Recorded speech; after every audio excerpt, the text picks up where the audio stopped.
میرے دیکھنے اور سننے والے تمام ناظرین کو میری طرف سے السلام علیکم۔ اگر آپ ہمارے چینل پر نئے ہیں تو ہمارے چینل کو سبسکرائب کریں اور بیل کے آئیکن کو پریس کرنا نہ بھولیں۔ شکریہ۔ اٹلی میں روم کا عظیم سٹیڈیم یعنی کولوسیوم آف روم 2000 سال پہلے تعمیر ہوا تھا۔ قدیم زمانے میں شہر کے لوگ یہاں سیر و تفریح کے لیے آتے تھے۔ وہ یہاں انسانوں کی لڑائیوں، انسانوں اور جانوروں کی لڑائیوں اور جنگوں کے عظیم الشان ازمائشی مقابلے دیکھا کرتے تھے۔ سٹیڈیم قدیم روم کی اہم اور مشہور ترین عمارتوں میں سے ایک تھا۔ یہ اس بات کا ثبوت ہے کہ رومی فن تعمیر میں کتنی مہارت رکھتے تھے۔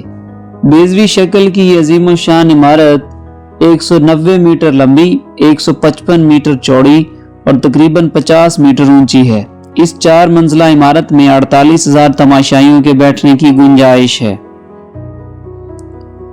ناظرین، قدیم روم کے باشندے انسانوں اور خونخوار درندوں کی لڑائیاں دیکھنے کولوسیوم میں آتے تھے اور یہی ان کی تفریح کا سامان تھا۔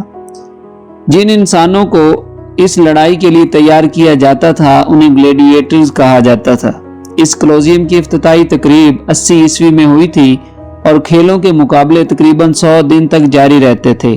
اس دوران بہت سے جانوروں اور انسانوں کو اپنی زندگی کی اور اپنی جان کی قربانی دینی پڑتی تھی۔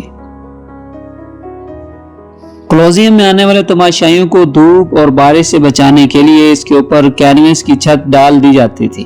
کولوسیوم کا درمیانی حصہ اس طرح بنایا گیا تھا کہ اس میں پانی بھر کر مصنوعی سمندری لڑائیاں بھی لڑی جا سکتی تھیں۔ کولوسیوم میں داخل ہونے کے لیے 80 دروازے تھے، اس لیے تماشائیوں کو آنے جانے میں کوئی دقت پیش نہیں آتی تھی۔ یہ کولوسیوم روم کا سب سے اہم ایمفی تھیٹر تھا جسے شہنشاہ روم ٹائٹس نے تعمیر کروایا تھا۔ تاہم 2 سال کے بعد یعنی 82 عیسوی میں شہنشاہ ڈومیٹین نے اس میں اوپر کی ایک اور منزل کا اضافہ کروایا۔ 5ویں صدی کے بعد یہ کولوسیوم ویران ہو گیا۔ اس کولوسیوم کی تباہی میں غارت گیری کا بھی بڑا دخل رہا ہے۔ آج کل روم میں کولوسیوم سیاحوں کی دلچسپی کا ایک اہم مرکز ہے۔ تو دوستو، میں امید کرتا ہوں میری آج کی یہ ویڈیو آپ کو پسند آئی ہوگی۔ اس علم کو دوسروں کے ساتھ شیئر کرتے رہیں۔ شکریہ۔